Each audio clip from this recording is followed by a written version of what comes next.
കാറിൽ swimming pool നിർമ്മിച്ചതിന് നിയമ നടപടി നേരിട്ട വ്ളോഗർ സജു TSന്റെ ലൈസൻസ് റദ്ദാക്കിക്കൊണ്ടുള്ള ഉത്തരവിൽ ഗുരുതര പരാമർശങ്ങൾ.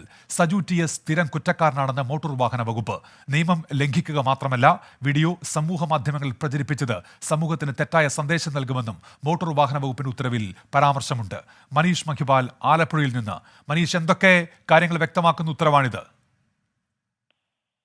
ഉന്മേഷ്, ഇയാൾ നടത്തിയിട്ടുള്ള വീഡിയോ പരിശോധിച്ച ശേഷമാണ് ഗുരുതരമായ കുറ്റകൃത്യങ്ങൾ ചെയ്തിട്ടുണ്ട്, നിയമലംഘനങ്ങൾ നടത്തിയിട്ടുണ്ട്. ഒപ്പം തന്നെ ഈ നിയമലംഘനങ്ങൾ അത് വീഡിയോ അപ്ലോഡ് ചെയ്തു, അതിൽ നിന്നും പണം ഉണ്ടാക്കി, അത് മറ്റുള്ളവരെ അനുകരിക്കാൻ പ്രേരിപ്പിക്കും, ഇതിൽ നിന്നും പണം ഉണ്ടാക്കിയതടക്കം ഗുരുതരമായ നിയമലംഘനമായിട്ടാണ് കണക്കാക്കുന്നത്. ഒപ്പം തന്നെ ഇതിനു മുൻപ് പല തവണ ഇയാൾ സർക്കാർ സംവിധാനങ്ങളെയും ഒപ്പം തന്നെ നിയമവ്യവസ്ഥയെ വെല്ലുവിളിച്ചുകൊണ്ടും മാധ്യമങ്ങളെയും മോട്ടോർ വാഹന വിഭാഗത്തെയും വകുപ്പിനെയൊക്കെ തന്നെ പരിഹസിച്ചുകൊണ്ട് വീഡിയോ ഇട്ടു.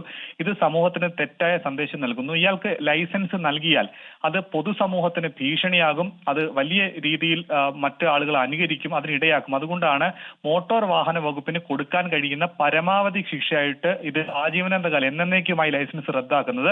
നിലവിൽ ഇയാൾ നൽകിയിട്ടുള്ള വിശദീകരണം ഇതാണ്. അത് തനിക്ക് മോട്ടോർ വാഹന നിയമങ്ങളെ പറ്റി വലിയ ബോധ്യമില്ലായിരുന്നു, അറിവില്ലായ്മ കൊണ്ട് സാധിച്ചതാണ്, ഇനി ഇത് ആവർത്തിക്കുകയില്ല. ഒപ്പം തന്നെ തനിക്ക് ഇത് വൈറലാകാൻ വേണ്ടിയാണ് സ്വിമ്മിംഗ് പൂൾ അടക്കം വാഹനത്തിൽ സജ്ജീകരിച്ച് യാത്ര ചെയ്തത് അടക്കമുള്ള വിശദീകരണം കൊടുത്തു.